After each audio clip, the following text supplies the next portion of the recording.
来关心最近这病院急诊人塌难的状况是愈来愈严重啊！健保署要调整挂急诊的费用甲护理费的给付标准。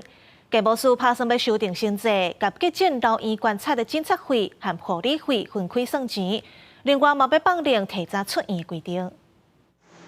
健保署26找急诊医学会甲社区医院学会等医界团体参详健保的急诊支付标准，未来要安怎调整？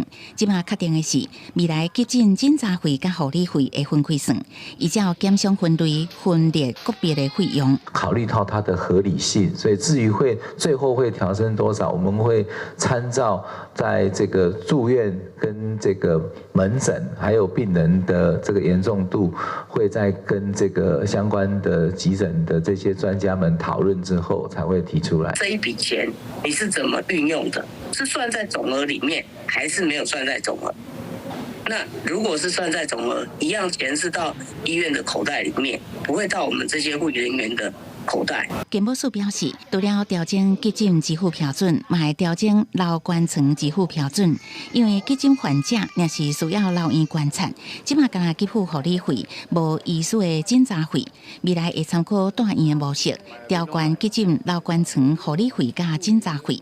为即马健保给付来看，急诊观察层头一天病房费甲护理费加起来差不多844块，较无900块。第二天开始，加剩较无310块。